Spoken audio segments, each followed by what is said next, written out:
It is finally fall, guys. It is, I think, like 40 something degrees outside this morning. It was 38 last night for a low. The high today is in either like the low 70s or high 60s. It was like pretty much an overnight change. We had a cold front come through Thursday or Friday, and now it's nice and chilly. Good morning. Good morning. Good morning, Dottie Cat. She looks very, it does feel very nice out here today. Excited. It was 90 degrees last Sunday when I filmed that video, and it hopefully will not be 90 again. It probably will have 1 or 2 more hot days, but I think we finally moved into fall weather. Well, good morning, my naughty friends. How are ya? You ready for breakfast? Say ready for breakfast, Mom. No, Tay. Let's have breakfast.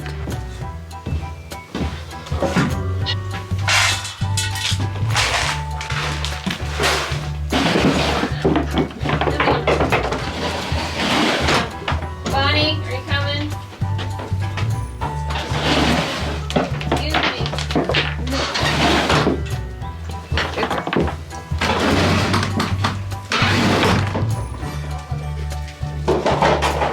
I don't want to do this.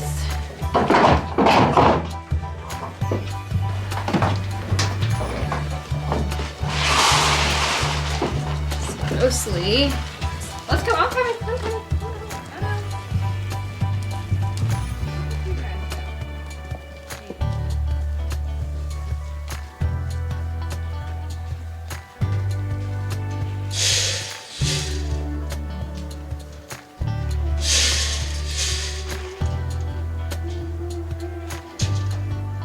That went rather well. It's a little bit more chaotic because his feeders are way down at the end of the run so that I can move them. But our little strategy with the feeders has worked out to keep the boys at bay. Good morning. Poor Chop. One of his teeth looks really weird. It's fine. It's just, it's never really done. So he just grows teeth at an abnormally fast rate, I feel like. Yes. Do you concur, Toony Piggo? Not that you guys are gonna eat this.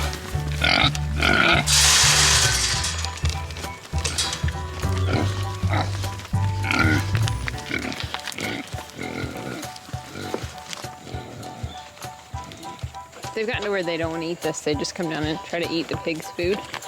Come on, Pork Chop. It says, I'm coming, Mama.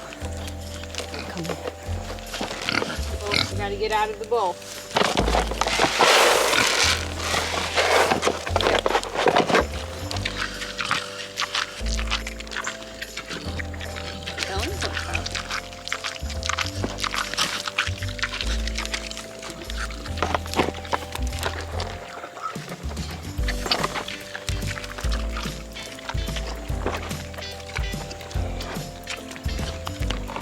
I think the pigs will be happy when it's hay season, because this has been every morning for them. These two are just adamant that they're gonna eat their breakfast, and they do a pretty good job of chasing them off, but it's rather frustrating because they really don't need the pig food. So I'll be glad when hay season comes around and the boys are in that top pasture with their hay, and the pigs at that point will be able to mingle with the ladies and it will be less of a problem. But it has been a bit of a struggle lately for everyone involved.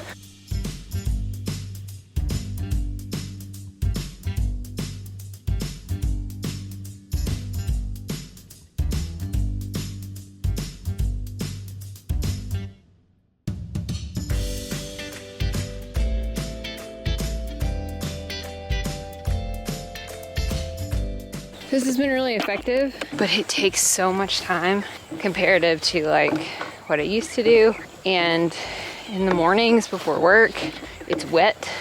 It's not ideal, but for now, I mean, we really only have, it's October 8th, maybe another month or two before it's gonna be hay season, and probably Thanksgiving.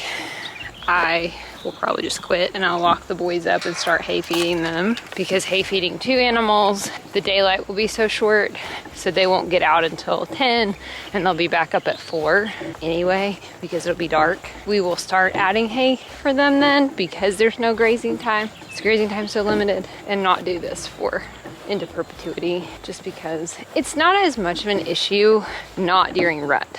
So like, they absolutely respected the fence when the girls weren't in heat, but it's breeding season, they're ready to go, and that is why you have to have a different setup. I think as soon as we get through breeding season, it'll all calm down, which is really annoying. And I know I have a better solution.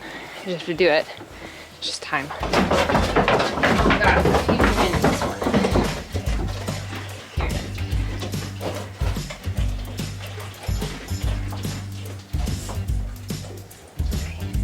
Little bites. Little bites. Let's see.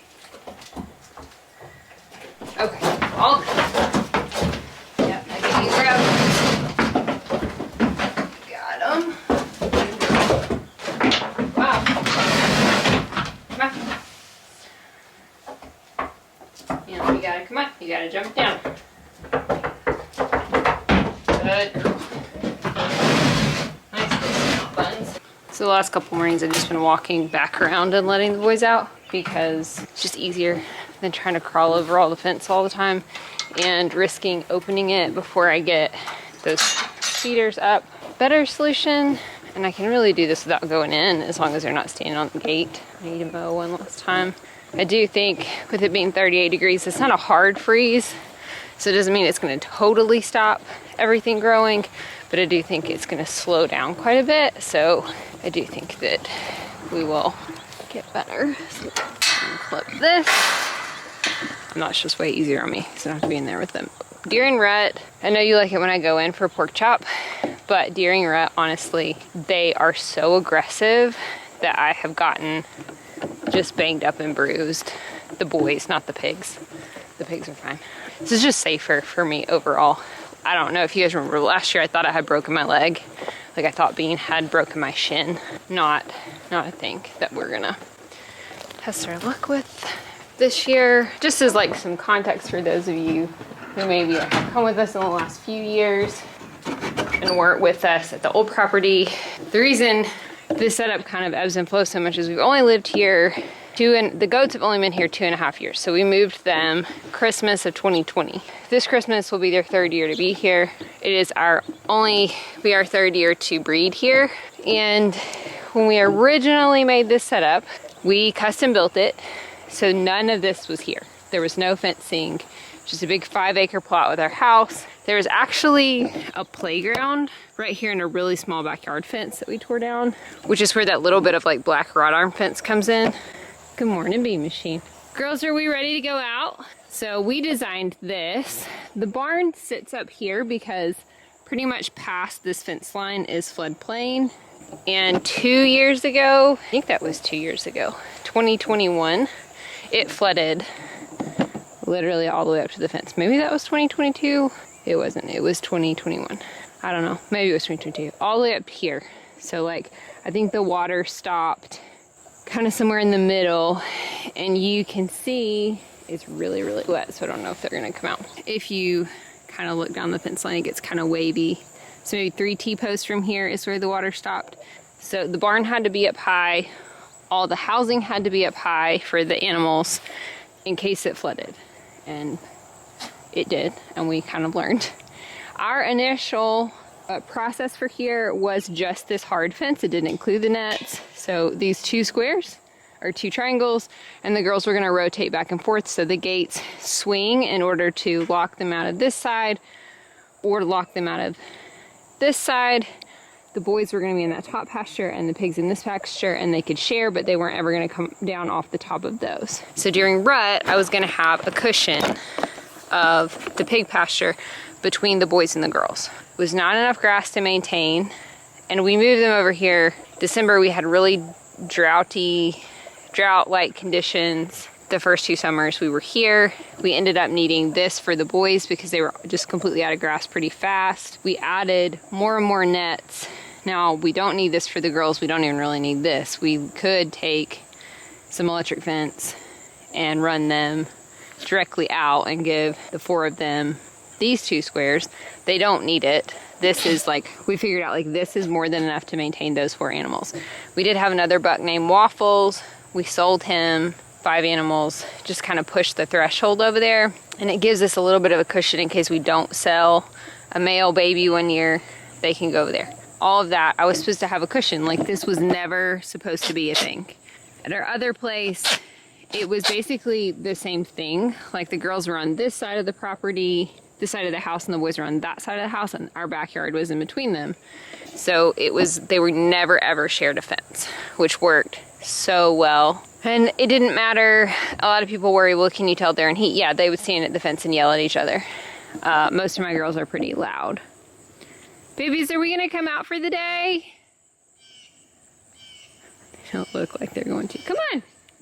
Come on, goats. Come on, goats. Let's go. I don't know. We'll walk out here and see if they'll come on. Come on, goats. Come on, goats. There you go, Pixie. Come on. I never have wanted my bucks to share a fence with the girls, ever, especially during rut, because they are so hard to manage. Good job, Pixie. Come on, babies. Come on, babies. It's a no, Mom. I can tell my feet are not wet because my shoes are waterproof, but they're cold. Like that my boots are pretty wet, or pretty soaked. Come on. Only 2 takers. That's okay. Come on, Zelly. Chai. Come on, Patty. Come on, Daisy. Here we come.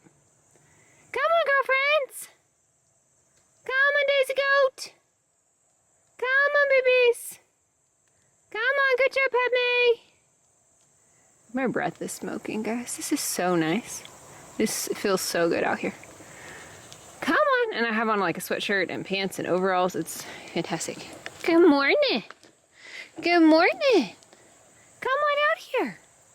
Come on. Come on, babies. Come on. Come on, Padme. Come on, Padme. Come on, Parker. I moved and now they're suspicious. Come on. These guys stopped. Let's see. Come on, girls. Come here. Come on. Twizzer. Twizzy. Come on, Twizzy Wizzy. I say all that to say, this is not the ideal setup for me. It is why this cross gate has been such a bane in my existence, because we were not built or set up for this in any way. They all just went back in the barn. Do you not want to come out and have some snackies? You not eat the leaves first thing this morning? Best friend. How's there a fly on you? It's so cold. I don't know, Mom. She's been pretty mad at me lately. People are so dusty. Mom needs to clean your barn. The plan when we built this place, we really thought this would be enough grass just based on like the grass that we had at our other property. It's not. We also have a few more animals, just a totally different setup. We had cows at the other place. We do not have cows here. So this was why this has always just been kind of an issue. Been thinking about what we're gonna do about breeding. So we are traveling spring break, which is the 3rd week in March. We normally do not, because I have these guys having babies all March, and I try to have all my kids in March and then move on. I have debated not breeding this year, just totally not having babies, because the market is very oversaturated. I did sell all the babies because it took a lot of work to get them all gone. If I had a heavy buckling year, I probably wouldn't have been able to get rid of them. And so I'm a little bit nervous about that. I really don't need to keep any more babies at this point. We don't.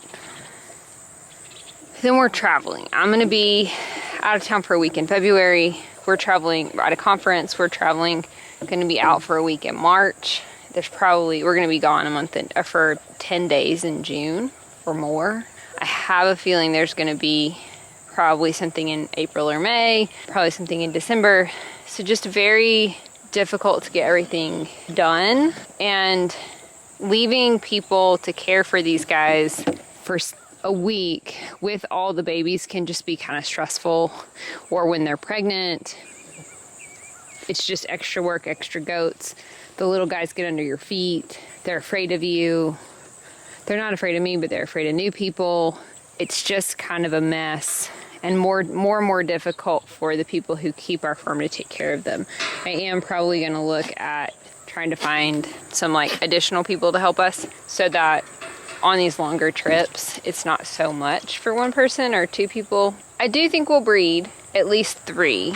We will at least breed Pixie, Padme, and Poppy this year. You know, I think a lower number of babies will be at least easier. You're so cute to handle, to sell and find new homes for, and then we will breed them for April. We'll try to condense them really close together, get them in and out of here. I do have less to do at work this year, which is really nice. I feel better. I don't feel as stressed. I don't feel as burned out. So far, it is just October, but I have less. I'm really taking it slow. It has just felt like a less stressful, more productive year. It will get worse as the year goes on, I'm sure, but I just have less, and that feels more manageable. I don't know about Chai. I know we've talked about her. I need to kind of measure her. I do think she's just as big as Pixie. It is hard to tell. She's bigger than Tink. So that would leave us with Padme, Pixie. Pixie is the oldest. So Pixie she was not your first baby, she was your second baby. So Twiz, it will be 9. And she had Pixie when she was 2, right? So Pixie will be 7. So that would make Poppy and Padme 6. And then Chai obviously is 2. 7, Padme, this one has 1 more year. 7 and 8, maybe. This may be her last year. Nani will be 8. We will not breed her again. We bred Zelda at 8. That did go very well for her health-wise. She has 2 more years. Poppy has 2 more years. A sweet girl. There's that. And then Nuggie, of course, has not been bred at all, but it's just about size. I still feel like she is too small to breed, but I need to actually measure her, because what happens is I have all does that are at least 5 years old, so there's not a good junior doe comparison for her. She's plenty wide and very healthy, but she's a slow grower, and that was why I waited until 2. She was definitely not ready last year, but we'll kind of see. If she's at least as big as Pixie, she'll be fine. It's just hard to know. Parker is huge all of a sudden, comparatively, like not to her, but like to what he was. So I feel like everybody's growing. So for now, that is my plan, is to breed at least those 3. Pixie and Poppy both get bred to Luke, and then it would be a Padme and Chai would be bred to Bean, because Luke is their dad, Bean is Poppy's dad. Pixie we could probably breed to anybody, but my older gentleman, that'll kind of spread out, and I do think that's feasible for everybody and can be successful. But that's our breeding plan, but we won't look to that until the end of October, beginning of November. That will be the strategy for these friends.